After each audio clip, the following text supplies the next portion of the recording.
Let's move on to our topic for today in Colossians chapter 3 verse 1 to 4. Pwede po ba sabay-sabay natin basahin? 1, 2, 3, go. Since you have been raised to new life with Christ, set your sights on the realities of heaven, where Christ sits in the place of honor at God's right hand. Think about the things of heaven, not the things of earth. For you died to this life, and your real life is hidden with Christ in God. And when Christ, who is your life, is revealed to the whole world, you will share in all His glory. Yung mas malakas, yung parang nakapag-breakfast ka na. Sino po dito hindi pa nakakapag-breakfast? Siyempre, parang lahat tayo, no? Ako po, hindi talaga ako morning person, so hindi ako talaga nagbe-breakfast. Pero sabihin mo sa katabi mo, kalapitin mo, tiktikan mo siya mata sa mata. Huwag kayo titingin sa akin. Sabihin mo sa kanya, kapatid, lilipas din yan. Okay?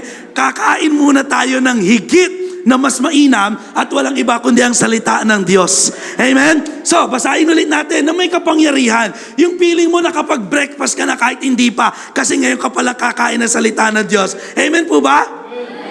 Amen po ba? Ayan. Yeah, para gising tayo kasi pagka may nakikita akong inaantok, tinatawag ko eh. Tsaka yung mga hindi nakatingin sa akin, no, maganda yan, tinatawag para, ano po yun? Okay? Bigyan ng jacket yan, okay? Minsan saglit na lamang muna tayo ma-attend every Sunday, ibigay na natin the best natin para kay Lord. Amen? Pag nanonood ka nga ng Netflix, ang tagal-tagal eh. Tutok na tutok ka pa eh, ayaw mong nag-iistorbo ka eh. Pero pag makikinig ng Word of God, parang masyado tayong distractive. Sabi mo sa katabi mo, makikinig tayo. Amen? So, babasa tayo ulit. 1, 2, 3, go! Since you have been raised to new life with Christ, set your sights on the realities of heaven, where Christ sits in the place of honor at God's right hand. Think about the things of heaven, not the things of earth. For you died to this life, and your real life is hidden with Christ in God.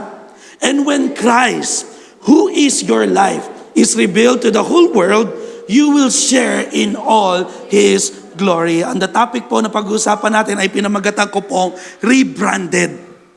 Sabi mo sa katabi mo, rebranded.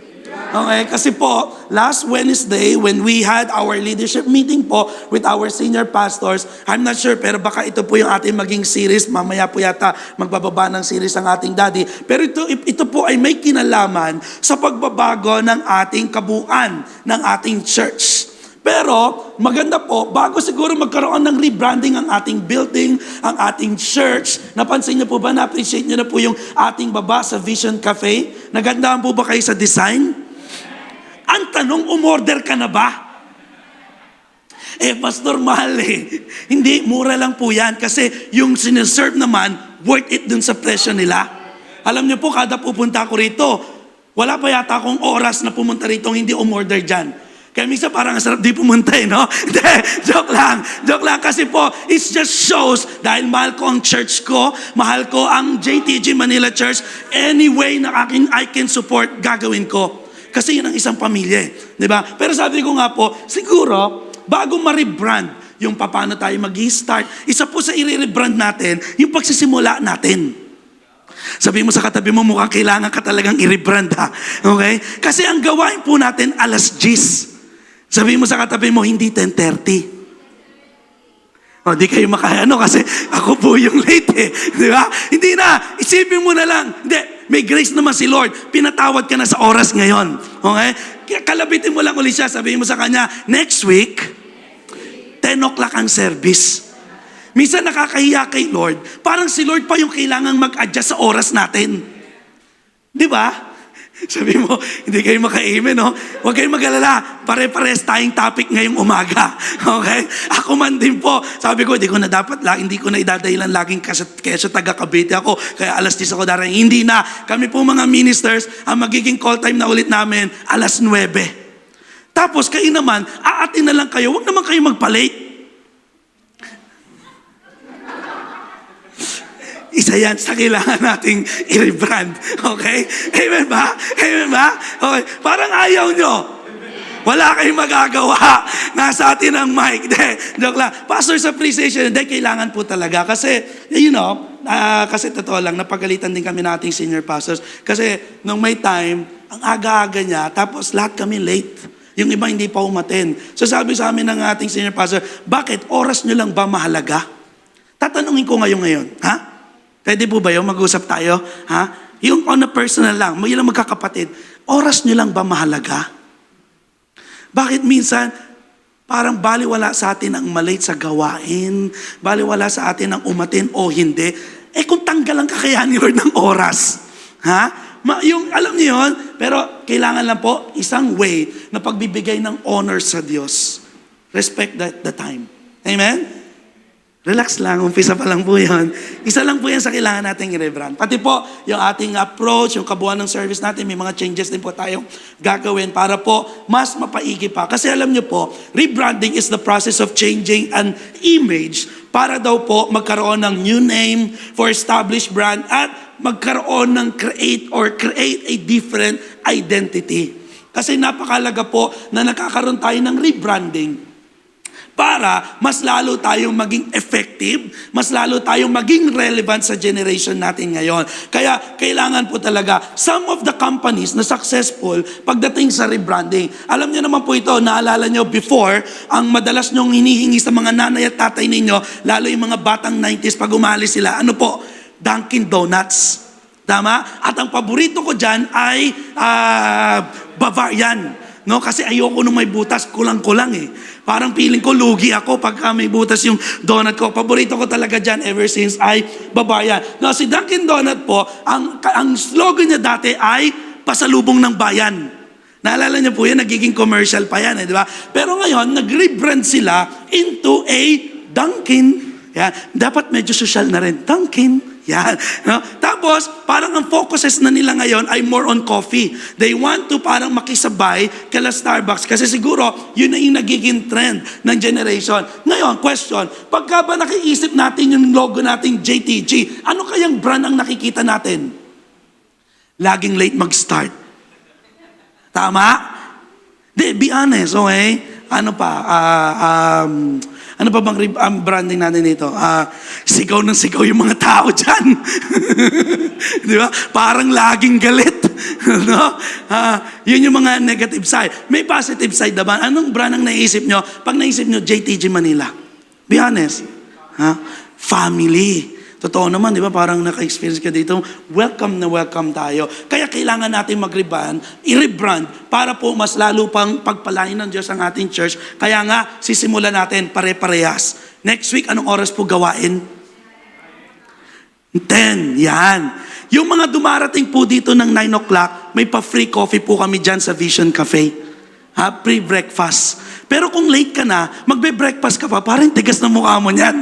Di ba? Wag naman, di ba? Sa mga ministers lang natin yung ating Pero kung gusto mo eventually, di ba? Invite namin kayo mas agahan kasi mas maganda po bago pa yung gawain, nagko-coffee na tayo sa baba, nagfe-fellowship. Babaguhin natin lahat para sa ikalalago pa. And true enough, nung nag-rebrand ng Dunkin Donuts, totoo po, nag-successful palalo sila. Sumunod na isang company na alam ko addict din kayo dito, I'm not sure, pero yung Instagram. Ganito po yung kanyang naabutan ko nung first time ko pong gumawa ng Instagram account way back 2015. Ganito pa yung logo niya. Pero di ba naabutan niyo ba ganyan ng logo ng Instagram? Yung iba, hindi na. Kasi madalas sa atin, eto na yung naabutan natin. Bakit pindot? Yan. Tama? At nung nag-rebrand sila, true enough, ngayon, billions of people na rin ang merong Instagram bukod sa Facebook. Naging successful. Bakit? Kailangan kasi laging nagre-rebrand para mas lalong maging relevant sa generation. Pero the principles, yung ino-offer nila, hindi nagbabago. Ano yun? Makapag-post ka ng selfie. Okay? Kasi nga, yung tao ngayon talagang mapaselfie na tayo. And nakaka-proud kaya yun? Bilang mga Pilipino, tayo ang the selfie capital of the world. Napansin niyo ba ang mga Pinoy? Tama? Yung nakapunta ka sa isang bagong lugar, tama? Pagpunta mo ng CR, ang ganda. Siguro may 50 picture ka doon sa CR lang. Tama? Pag nakapunta ka ng isang magandang hotel, no? Nung napunta kami ng ibang bansa, 1,000 picture ang nakuha ko. Wala lang. Uy, parang iba yung araw dito Picturean ko nga. Iisa lang naman siguro ang araw, di ba? Ano pa mga successful? Even yung sikat na brand ng gadgets na Apple. Tingnan niyo po, 1976, 1977, 1998, 2001, 2007, 2017. Lagi sila nagkakaroon ng rebranding. Para again, sa ikalalago pa ng kanilang business. Ganon din po ang ating ginagawa sa ating church. Amen? Pero alam niyo po ba, bago pa nagkaroon ng kagat, ang totoo palang logo ng Apple ay pakipindot. Ayan. Yan siya. Okay? Ngayon, nung nag-rebrand sila para mas lalo pang, iba sa inyo tumatawa, alam niyo na ba to? Na tinanggal, ito yung naging rebrand nila dyan pakipindot. Ayun, naging Samsung. Okay? Kaya pala nakat yung ano yun. Kaya nakagat, naging Samsung. Hindi. Kasi even Samsung, nagre-rebrand din, pakipindot. Ilang beses din nagre-rebrand ang Samsung. Ako po kasi medyo Samsung lover ako from Note 2, Note 3, Note 4. Ngayon Galaxy. Hate ko yung Apple kasi medyo pangmayaman yon. Doon lang tayo sa ano lang. Yung medyo madali. Kasi sa Apple lahat babayaran mo Tama? Yung mga kanta doon, kailangan Spotify ka, iTunes ka. Yung Samsung ko pare, Libo worship song ko libre. Okay lang ba sinasabi yun? Inahack ko lang Dinadownload ko lang. Okay? Ngayon, on a serious note, dahil yung binasa natin is the book of Colossians, pag-usapan naman natin yung Colossians, na kung saan, nirebrand din sila ni Pablo. Kasi po, nung napunta doon si Pablo, it was written around 60 to 62 AD, na kung saan, nung sinulat ito ni Pablo, nasa prisoner, nasa kulungan na siya, at napamalita niya na, sa chapter 1, actually, ang pinunto dyan, pagpindot ni Pablo, ay yung kabuuan or the supremacy of Christ. Na si Jesus ang the firstborn. And then, on the chapter 2, diniscuss naman ni Pablo is about the fullness of Christ. Okay? Kasi, nung panahon na yan, dahil ang Colossia po, ang church po natin sa Colossia, ay mayamang church. Kilala po sila is in a wool trade. Alam niyo po yung wool, di ba? Doon sila sikat. At dahil ito'y medyo malapit sa Greek, nahaluan sila ng iba't ibang teaching.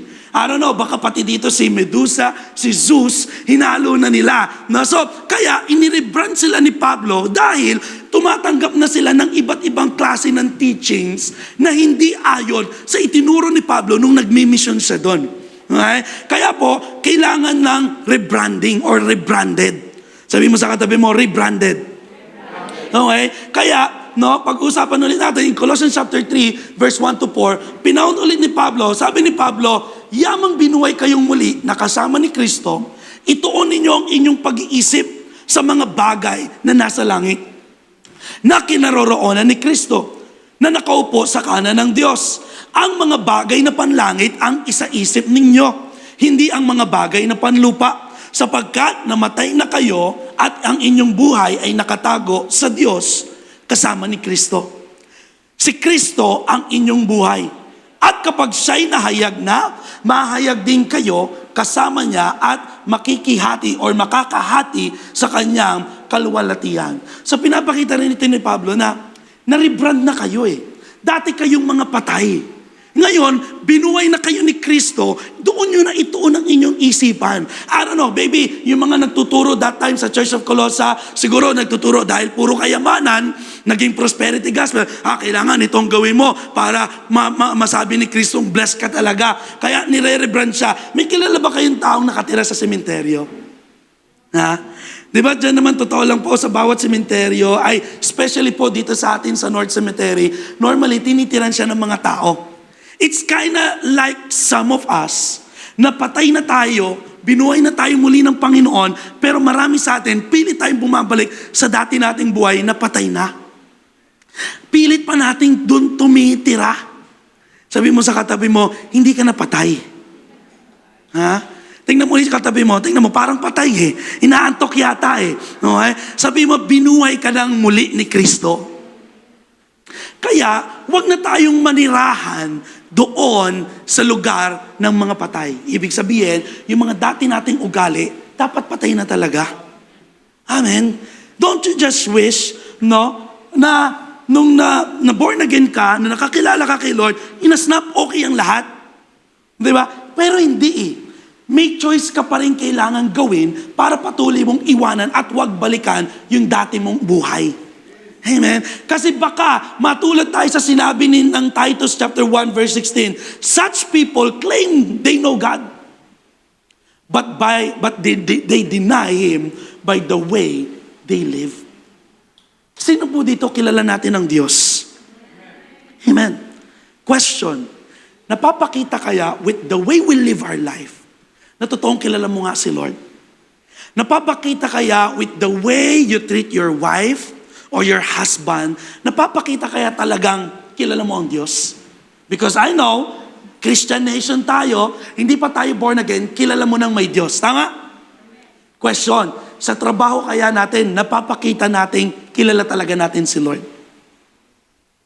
Sa business natin, napapakita kaya talagang kilala natin ang Diyos? Medyo mas mabigat. Sa ministry kaya natin, napapakita ang kilala nga natin si Lord? Ang hirap sagutin, pero kailangan nating ma-rebrand. Sabihin mo sa katabi mo, rebranded. Tatlong bagay lang po ang ating pag-uusapan. We're gonna talk about our heavenly status, heavenly aspiration, and last is should be our heavenly longing based on Colossians chapter 1 chapter 3 verse 1 to 4 na ating pong binasa. Kailangan mabago daw po or ma-rebrand pagdating sa ating estado ng ating buhay. Ano yung ina-aspire natin sa buhay? Okay? Or ano naman yung nilolong natin? Kasi every one of us has our own longing in life, has our own hope in life, has our own aspirations in life. At nakakalungkot minsan, ang pagiging born again natin para lang wag mapunta ng impyerno. Meron ba dito, nung kaya mo tinanggap si Lord, kasi natatakot ka lang pumunta ng impyerno? Na madalas pa naman, yung nag-evangelize sa atin, Brad, mamamatay ka na mamaya. Saan ka kaya pupunta? Hindi, ako totoo lang, nung unang tumanggap yata ako kay Lord, parang goal ko rin, wag lang ako mapunta ng impyerno. Kasi naalala ko, nung aakyat ako sa church, ayaw ko pa nga, pinilit lang ako ni Donna, kasi sabi niya, aakyat ka, mag-aaway tayo. Siyempre, aakyat ako. Pero ayaw kong umakyat kasi feeling ko, sobrang makasalanan ako. At kapag pumasok ako sa church doon sa may karapatan that time, sa 3rd floor, mas malapit sa langit, feeling ko, masusunog ako eh. No? So parang naging hugot ko lang, sige, wag lang pumunta ng langit. Wag lang pumunta, baliktad. Lord, sorry. Wag lang pumunta ng impyerno. Di ba? At marami sa atin ganyan. Naging driving force natin, wag lang pumunta ng impyerno. Kaya, nang nabuhay tayo, di bali nang mamatay ng mahirap, basta pupunta ng langit. Hindi mo ba alam, through your heavenly status, heavenly aspiration, and heavenly longing, kaya ka namang maranasan mo dito sa lupa na para kang nasa langit na with the way you live your life. Kasi kung ang punta lang na, ang usapan lang na pagiging born again, pumunta ng langit, edi sana nung water baptism pa lang, lagi nyo na ito naririnig sa akin, hindi ka namin inahon hanggat hindi mo nakikita si Jesus. Karamihan pa naman sa inyo po nung na-water baptize, ako assistant ni Daddy nung nilubog kayo. Tama ba? Naalala niyo po ba nandun ako? Pasalamat ka, hindi ako sinapian eh. Kasi kung sinapian ako nun, wag muna Dad, ibaba mo. Hindi pa namamatay eh. Pero hindi yun ang goal. Nung na-born again ka, hindi ang goal, basta ka lang pumunta na, yes, pupunta ka talaga ng langit. Tingnan mo yung katabi mo. So, tanungin mo nga siya. Tanungin mo lang. Smilean mo para hindi masyadong halatang siya yung tinatopic ko ngayon. Pupunta ka ba ng langit? Pupunta ka, naniniwala ka kay Lord eh. So, hindi dito na nanampalataya sa Diyos. Yan, pupunta ka. Kaya lang minsan, yung action mo, hindi papunta ng langit, pare. Di ba? Yung action mo, parang papuntang purgatorio kahit wala eh. Di ba? Pero, maalala natin, mga kapatid, ang ating pagpunta ng langit ay hindi dahil sa iyong gawa. It's not by your works, so that no one can boast. It's only by the grace of God through faith in our Lord Jesus Christ. So, kung nananampalataya ka sa ating Panginoong Hesus, congrats. Sabi mo sa katabi mo, magkikita tayo doon. Yung iba parang di naniniwala. Pupunta ka talaga doon. Kung ayaw nyo, diwag. Okay? Pero ito na dapat ang iyong status. Ang iyong status, ang heavenly status mo, sabi ng Romans chapter 8, verse 38 to 39, and I am convinced, sabi ni Pablo, that nothing can ever separate us from God's love. Neither death nor life, neither angels nor demons, neither our fears for today, nor our worries about tomorrow, not even the powers of hell can separate us from God's love. Kaya, dito pa lang, siguradong pupunta ka ng langit kung nananampalataya ka kay Jesus. Sino dito nananampalataya kay Jesus? Yung iba, sino pinanampalatayanan nyo? Si Kibuloy? Nakakulong po. Di ba? Ano pa? No power in the sky above or in earth below. Indeed, nothing in all creation will ever be able to separate us from the love of God that is revealed in Christ Jesus our Lord. That's your heavenly status. Kapatid, baka sa tingin mo hanggang ngayon, minsan tama, tingnan nyo minsan nahihirapan ka umumatin kasi dahil nagkasala ka, nakamiss ka ng isang Sunday, o 2 Sunday, o 3 Sunday, o naging habit mo nang hindi umaten. Minsan, ang hirap bumalik. Tama? Parang hindi niya nararanasan yun Ako lang yata yung ganun talaga dito no? Ako lang yung masama. Pero, wag mo makakalimutan, ang sabi rito, nothing in all creation ang makakapag-separate sa'yo sa pag-ibig ng Diyos. Nagkukulang ka man, may kahinaan ka man, may mga miss ka man sa buhay, hindi nawawalang pag-ibig sa'yo ni Lord. Saksak mo sa baga mo yan. Sabi mo sa katabi mo, mahal ka ni Lord. Kahit feeling mo minsan, hindi ka worthy ng pag-ibig ng Diyos, mahal ka talaga niya. Amen? Kahit parang feeling mo minsan, nagiging performance-driven, mamahalin ako siguro ni Lord. Pag ito, lagi akong active sa church. Pag ganito, lagi akong may ginagawa sa church. Pag lagi ako nagbibigay, no. Gawin mo yun o hindi, mahal ka ni Lord kung nananampalataya ka sa Kanya. Kasi ang pag-ibig ng Diyos ay hindi base sa kakulangan mo. Amen? Dahil mahal talaga tayo, Lord. Nothing in all creation. So kung dumarating yung time na parang, shucks, makasalanan ako. Ang dami kong pagkukulang siguro, hindi muna ako magpapakita sa church. Yeah? Alam ba? Yung iba kasi ganun Yung nagkamali na, ang gusto, magpakalayo-layo pa sa church. Yung, pastor, laging ganito dahilan ng iba no? Hanapin ko po muna yung sarili ko. Yan. Uuwi po muna ako ng probinsya. Bakit? Meron bang ikaw doon? No? Pupunta lang po muna ako sa mga dagat.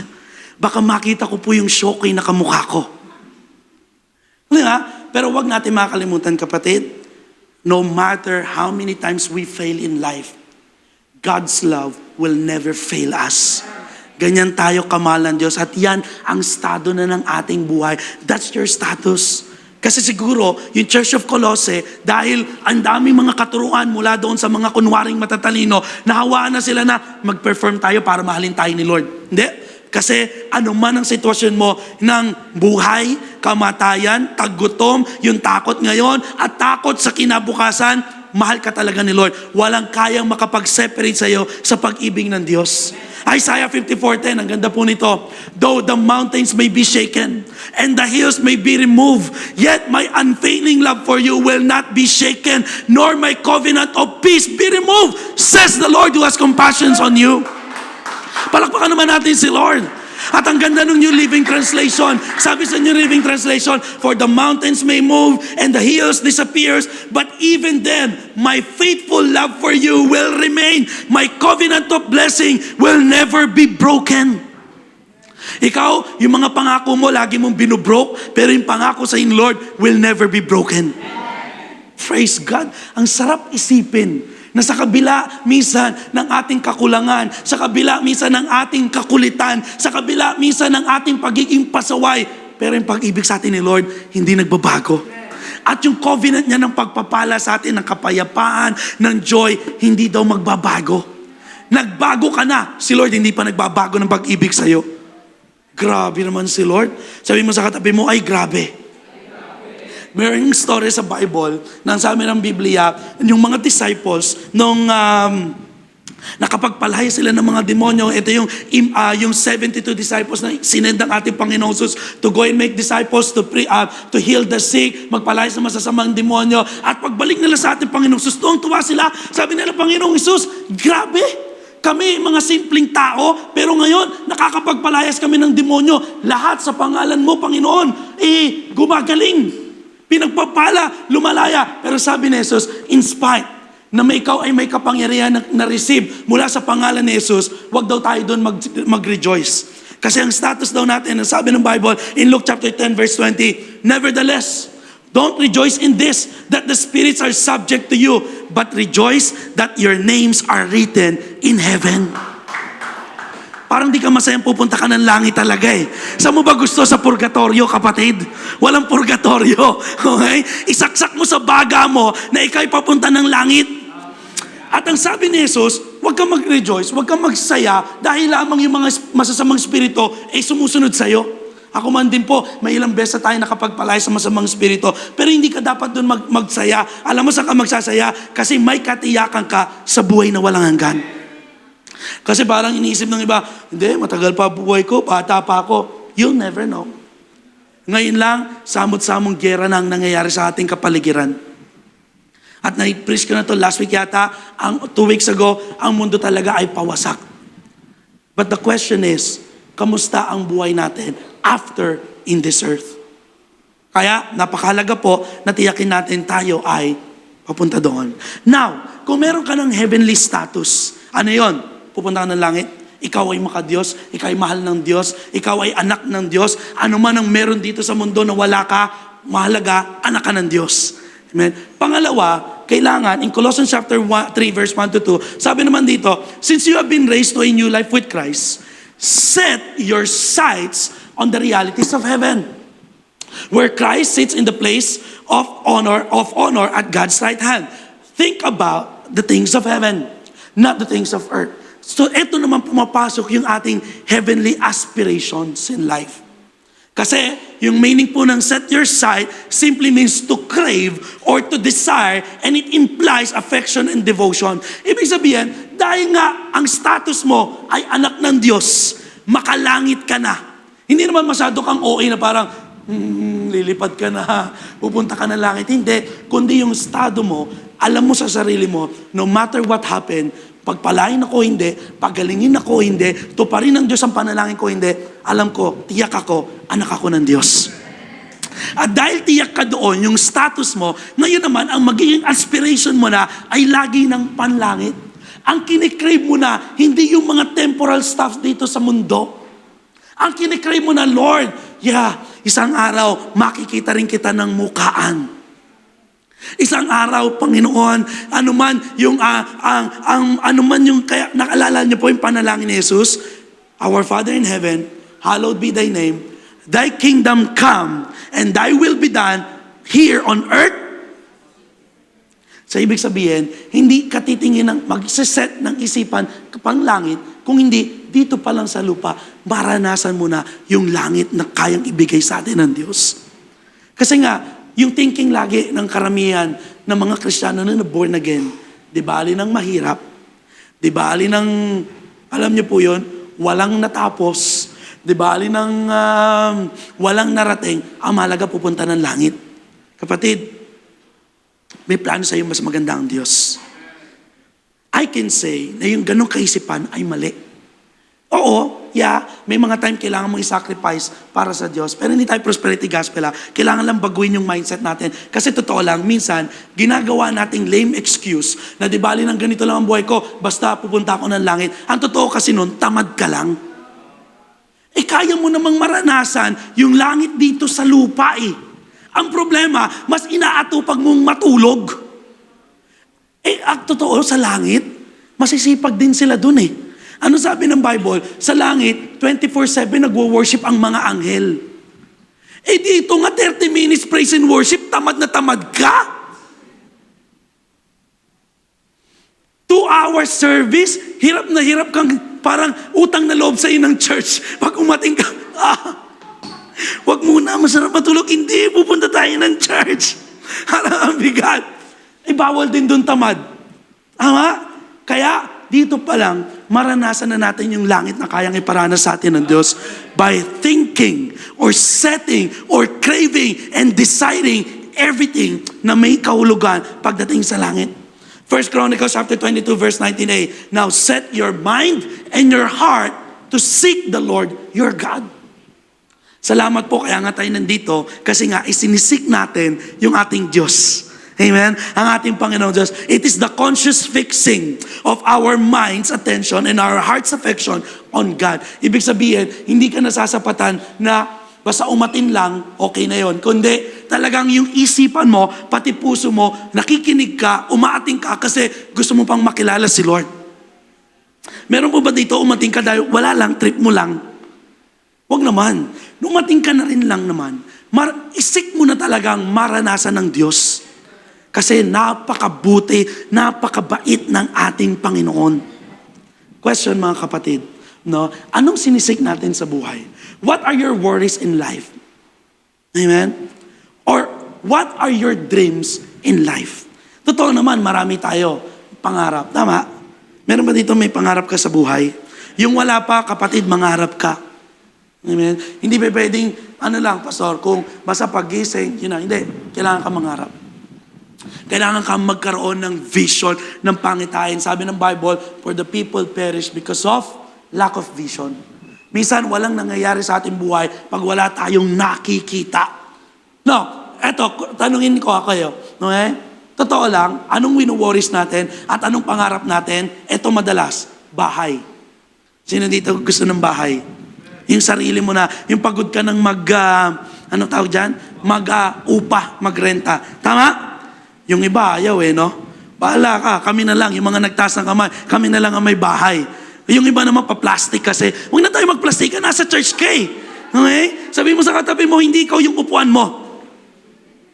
Kasi yung upuan mo, plastic yan Di ba? Magpakatotoo tayo. Sino dito gusto ng bahay? Totoo lang, yan ang pinapangarap ng karamihan sa atin.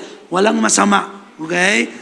We just need to balance. Sumunod, sino dito nangangarap o wino-worry mo, paano kaya yung aking pagpindot? Sasakyan. Sino dito gusto ng sasakyan? Yung ibang may mga sasakyan, ang wino-worry natin, pang monthly. Tulad ngayon, due date din namin ngayon Tama? Yun ang pangarap natin. Tama? Sino dito, yung iba ayaw ng sasakyan? Siguro e-bike muna. No? O kaya, bike lang muna basta medyo malayo pa yung real. Okay lang, basta may pangarap kasi hindi ito nangangarap niyan. Gusto natin yan. Sumunod, yung iba, ito pangarap, pakipindot, gadgets. Tama? Laptop, iPads, PS5, camera, virtual, yung sa Apple ngayon, di ba? Virtual VR, yung mga gadgets na meron dito. Ayaw nyo yan? Gusto natin. Tama? Actually, yan nga minsan ang focus natin Tama? Sumunod, yung makapagtapos ng pag-aaral. Mga kabataan, ipangarap nyo to. Wag niyong kuning course yung IBM. Alam niyo yung course na IBM? Standby buong maghapon. Magpa-drop out ka na dyan. Kung yung mga kabataan dyan, magandang ipangarap makapagtapos. Hindi ko po sinasabing mali. Yung iba, ang gusto naman natin, pangarap natin, syempre, magkaroon ng successful career. Tama? Meron pa dito nangangarap kapag pasok mo, sana matanggal ako ngayong araw na to. Wala naman siguro. Tama? Or, syempre, sa mga single pa dyan na naghahanap ng kanilang magiging kasintahan, nangangarap din tayo syempre ng isang pamilya. Now, is it wrong na mangarap ng lahat ng yan? Of course not. Pero ang tanong, dyan lang ba nakatuon ang mindset mo? Dyan lang ba nakatuon ang buhay mo na inaraw-araw mo na ang pagtatrabaho, inubos mo na, magsasabi ka pang, dugot pawis ang inalay ko para makamit lahat ng yan. Pero nakalimutan mo naman si Lord. Kapatid, there's something wrong kapag yan na lang ang lagi mong pinangarap. Kasi sabi ng Colossians chapter 2 kanina, dahil rebranded na tayo, may bagong buhay tayo sa Panginoong Jesus. Ano daw sabi doon? Set your sight on the realities of heaven. Think about the heavenly things and not on earth. Now, I'm not saying wag mong pangarapin yan. pinangarap ko din po lahat yan. And to God be the glory, lahat naman din po yan ibinigay sa atin ng Diyos. Pero ang mindset natin, lagi pa rin panglangit. Sige po, palakpakan naman natin si Lord. Amen? Kasi yung iba, ang naging mindset, gusto ko yan. Pagdating kay Lord, tsaka na lang. Kapatid, di mo mahahabol ng lahat ng yan. I guarantee you. Yan po, kayang ibigay sa iyo ng Diyos kung uunahin mo lamang siya. Kaya nga sabi ng Matthew 6:25, that is why I tell you, not to worry about everyday life. Yan naman madalas wino-worry natin. Pagkain, dadamitin, susuotin, whether you have enough food or drink, or enough clothes to wear, isn't life more than food and your body more than clothing? Hindi ba't mas mahalaga ang buhay kaysa sa kakainin natin, kaysa sa dadamitin natin? Actually, in-expound pa nga ni Jesus yan eh. Nakita niyo ba ang mga ibon sa parang? Hindi pinapakain ng tao, pero nabubuhay. Bakit? Ang Diyos ang nagpapakain sa kanya. Tapos tayo, masyado tayong alalahanin. Ako, due date na naman. Kailan kaya ako makakaligtas sa pang-utang ko ngayon? Pero hindi mo naisip, sabi ng Diyos, hindi ba't mas mahalaga ang buhay? Question mga kapatid, nakakita na ba kayo ng ibon na naghihingalo? Yung tipong pagbagsak sa lupa, tweet.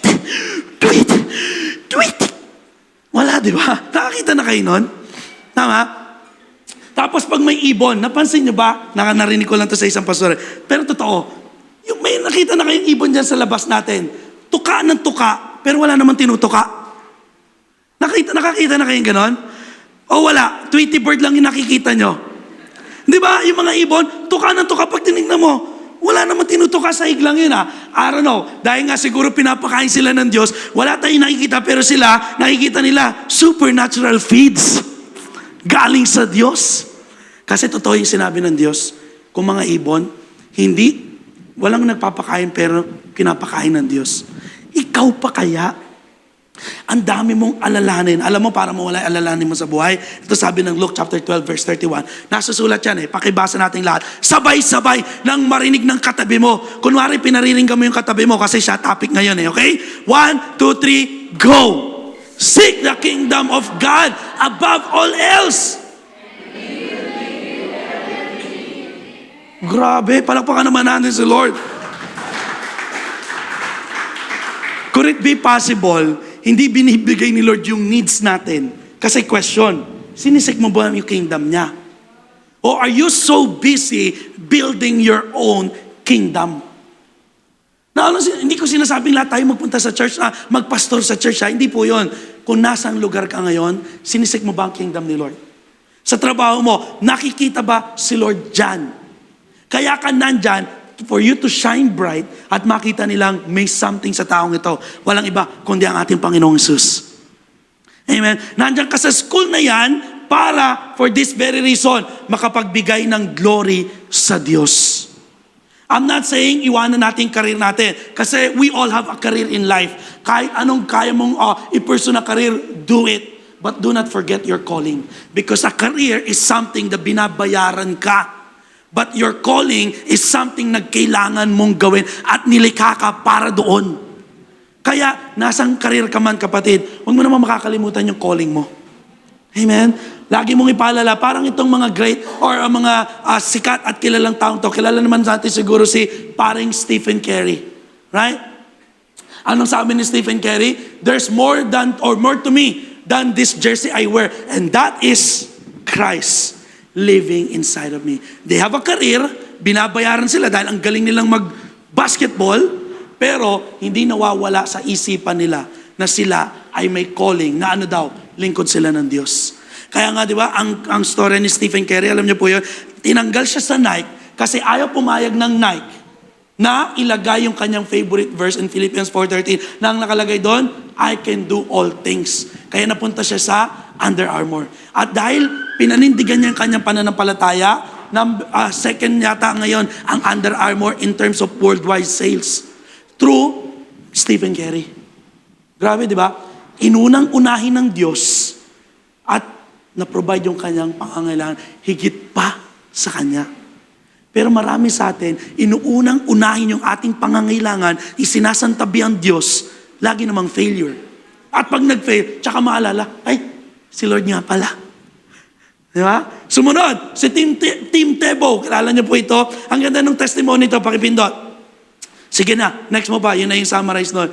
Nung si Team Tebow po ay naglalaro pa sa NFL, kilala niyo po ba siya? Isa po siyang football player sa Amerika. No? When Team Tebow wore a John 3:16 sa kanyang mata, yung mga football before, sabi niyo, no, black, during the 2009 championship game, over 92 million people look that verse up in the Google. Nagtataka sila, ano kaya yung John 3:16 sa mata ni Team Tebow sa Amerika ay 92 million na nanood. Sabi niya, that means over 92 million people heard the gospel just because one man took a stand for Jesus. Grabe, no? At alam niyo po, nangyari after that, binan na ng NFL yung maglalagay ka ng anything sa mata. Pero okay lang, ang mahalaga, nakapag-share si Team Tebow ng salita ng Diyos. Kasi bakit? Ang heavenly aspirations na niya, makalangit. Hinuuna niya yung kaharian ng Diyos dito sa lupa at yung kanyang pangangailangan, sinusupply ng Diyos, makapag-share lang ng gospel. Tanong kapatid, kailan ka nakapag-share ng gospel? Masyado kasi tayo minsan abala sa bahay, sa kotse, sa gadget, makapagtapos, makapag-successful career, magkaroon ng maayos na pamilya. Pero kamusta naman yung calling natin, which is to go and make disciples? Are we able to do it pa? Amen? Kasi yun yung may mahalaga. Set your sights on the realities of heaven. Sumunod, kilala niyo naman to si paring baby. Di ba? Baby. Na-born again na rin kasi do, si Justin Bieber. Do you feel you have exhausted all options? Siguro, ito, technically testimony niya to. Napakasikat, napakayaman, pero may kakulangan. Pero sabi niya, do you feel helpless? Do you feel like you are never good enough? What if I told you that there's a God that is willing to meet you wherever you're at? What if I told you He could take away your pain, your shame, your guilt, and fears? Walang iba, kundi ang ating Panginoong Hesus lamang. Kasi sa kabila ng kasikatan ni Justin Bieber, sa kabila ng kayamanan, sa kabila ng lahat ng meron siya, biruin niyo, punong-puno rin pala siya ng sakit, ng kahiyan, ng guilt and fears. Salamat na lang, may Diyos na tumubos sa Kanya. Diba? Grabe naman si Lord. Amen? Kaya sabi ni C.S. Lewis, if I find myself a desire which no experience in this world can satisfy, the most probable explanation is that I was made for another world. And that is setting your sight on the realities of heaven. Think about the heavenly things and not on earth. Because the truth is, mapasatin man lahat ng mga pinangarap natin, pag wala si Lord sa picture, lagi pa rin may kakulangan. Lagi pa rin may dissatisfaction sa buhay. Pero kapag naka-Jesus ka, you seek God, kingdom above all else, nandun na sa lahat ng pangarap mo, may katiyakan at satisfaction pa sa buhay. Parang ayaw nyo nun. Gusto nyo ba yun? Nasa inyo yung pinagpapala kayo ng Diyos, yung mga pangarap nyo nararating at nakakamit ninyo, pero may katiyakan at satisfaction sa buhay. Pero kung wala pa rin, may mga Kristiyanong ganyan eh, kahit Kristiyano na, nasa kanila lahat, dumarating pa rin yung kakulangan at dissatisfaction, isa lang ang sagot, sabi ni C.S. Lewis, hindi ka para dito. Para ka sa ibang mundo at yun sa langit. Tanungin mo yung katabi mo, sabi mo, para saan ka ba talaga? Kaya kailangan mabalance eh. Because kapatid, our goal, and we are not called to be successful, but to be faithful. Pag faithful ka sa Diyos, yung success ng buhay, automatic sumusunod sa iyo. I can guarantee that. I've experienced that, and na-experience ng mga kilala nating lingkod ng Diyos, mga ka-churchmate natin na faithful sa Diyos, yung success kusa na lang. Pero yung masyadong focus sa success ng buhay at hindi faithful sa Diyos, madalas sila yung nagfe-fail sa buhay. Because our goal is to be faithful. Naalala niyo po yung parable of the talents?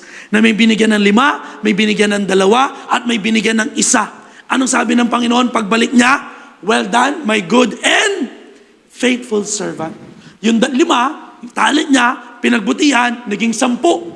Yung 2, pinagbutihan yung gift at talent na binigay sa kanya ng Diyos, naging 4. Yung 1 na pwede nating sabihing tamad at mahilig magkumpara or I don't know, maybe yung kasi sabi niya dun sa verse na yon, yung Kasi kilala ko po kayo eh. Matapang kayo, masyado kayo nangunguha ng hindi sa inyo. Yung natakot. At marami sa atin, no, mahilig tayo magkumpara sa iba. Siguro, kung magiging ganun lang ako katulad niya, siguro makakapaglingkod ako ng maayos sa Diyos. Naranasan niya na yan. Siguro kung pastor lang din ako, siguro mas magiging okay ang buhay ko. Sino nagsabi sa'yo, dapat ngayon pa lang, hindi ka, anuman yung talent at gift na ibinigay sa'yo ni Lord, pagkatiwalaan ka na. Kasi dun sa story ng Parable of the Talents, yung isa na itinago yung talent niya at hindi pinagbuti, hindi pinagdami, sabi ng Diyos, kunin at ibinigay dun sa mga namumunga. Parang isang kabataan, sineran ko, kasi Pastor, kapos yung sahod po. Kaya hindi na po ako nakakatin, medyo malayo. No? Ang sagot niya sa akin, kasi Pastor, iba yung sweldo nyo sa sweldo ko. Kasi sabi ko sa kanya, ba naman ako bro, taga Cavite ako, trabaho ko, Makati, pero I see to it, uunahin ko pa rin ang kingdom ni Lord. Mayroon man wala. Pastor, magkaiba tayo ng sahod eh. Pero sabi ko sa kanya, nakikita mo kasi ngayon, bless ako. Pero hindi mo nakita, nung panahon nagsisimula ako na magkano lang ang sweldo ko, nagpakatapat ako maglingkod sa Diyos, kaya ako pinagpapala ngayon. Minsan, gusto natin lagi yung bunga, pero yung proseso ayaw. Gusto mo agad success, pero yung pagiging tapat, ayaw mo. Ang dami natin minsan dahilan. Pero I'm telling you, maging tapat ka sa pinagkatiwala kahit maliit. Makikita mo yung pagkilos sa'yo ni Lord. Makikita mo yung need mo, higit pa sa kayang ibigay sa'yo ng Diyos. Amen. Kaya katulad nito, kahanga-hanga yung ating mga pastor na nandun sa iba't ibang lugar.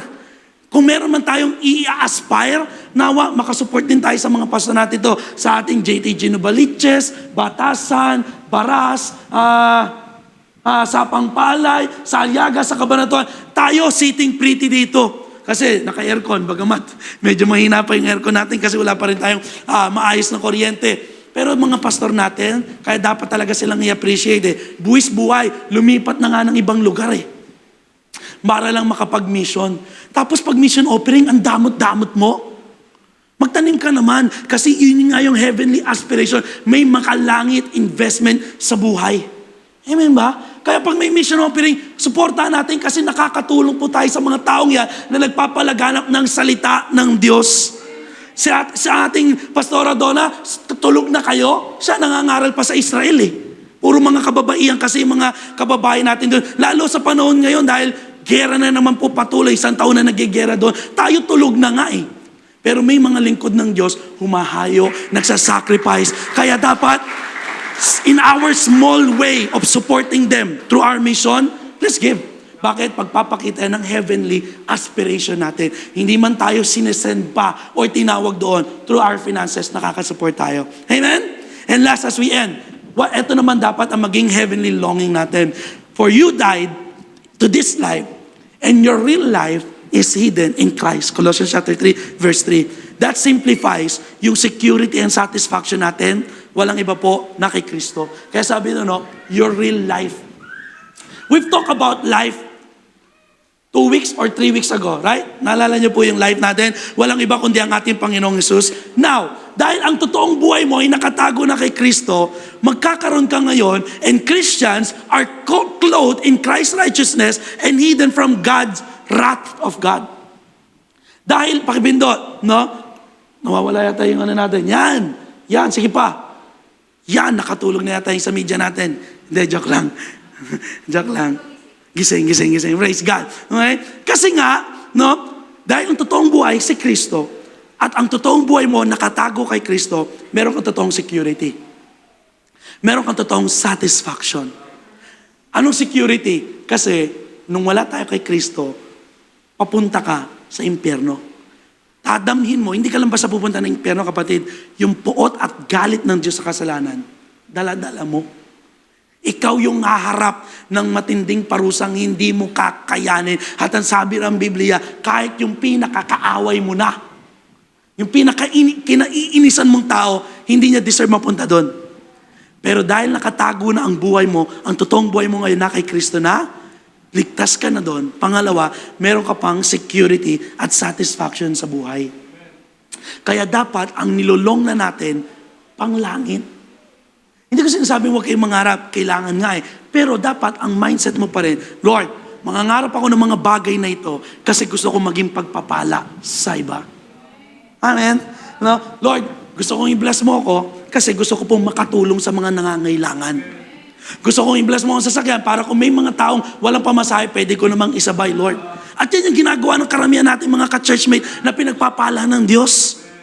Kasi bakit? Hindi na longing for sarili lang. Ang longing lagi, pangkabuuan.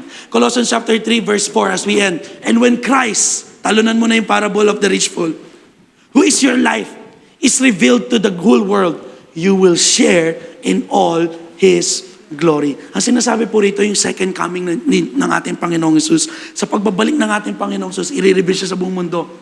Hindi lang daw tayo basta pupunta ng langit. Kasama tayo, kasama ni Kristo.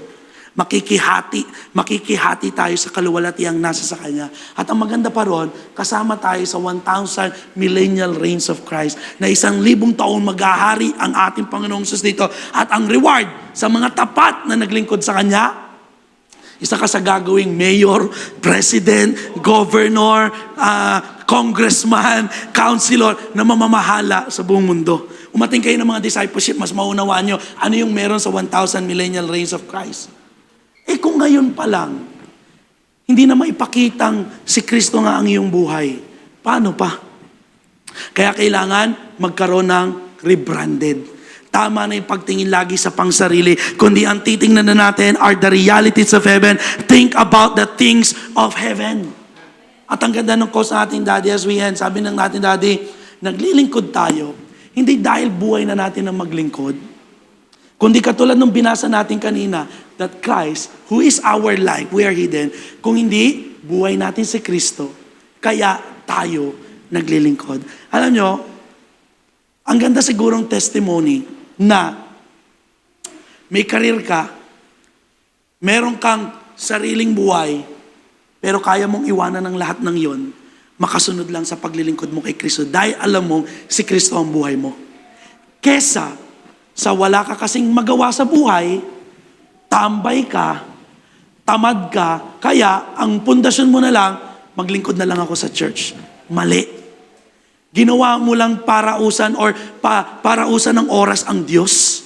Hindi. Kung ano yung calling at career na pinagagawa sa ni Lord, dumuon ka, galingan mo, be excellent. At pag dumating yung time, tawagin ka ng Diyos into a full-time ministry, kaya mong iwanan ng lahat ng meron ka. Kasi bakit? Buhay ko si Kristo. Career ko lang to, binabayaran ako rito para makapagpatuloy sa pangangailangan ko sa buhay. Pero higit na mas mahalaga, may calling ako. At yun din yung lagi ko sinasabi, kahit kila daddy, sa trabaho ko, in the set pa lang, sinasabi ko sa kanila, temporary lang ako dito. Kailangan ko lang gawin to as my career, pero ang end goal ko pa rin, pag tinawag ako ng Diyos mag full time, kaya kong iwanan lahat ng meron ako, makasunod lang ako sa Diyos, sapagkat si Kristo ang buhay ko, kaya ako naglilingkod. Hindi dahil buhay ko nang maglingkod, kaya ako maglilingkod. Kasi wala akong maggawa walang tatanggap sa akin, wala akong talent, kaya maglilingkod na lang ako sa church. No, gawin natin, dahil buhay natin si Kristo, anuman ang meron tayo. Because we are now have a rebranded, a new life and race with Christ. Kaya nating iwanan ng lahat ng bagay na meron dito sa mundo, makamit lang at makapaglingkod lang sa Diyos. Question mga kapatid, kaya mo bang iwanan yung meron ka ngayon in case tawagin ka ng Diyos na maglingkod sa Kanya? Hirap sagutin ng iba sa atin, ano?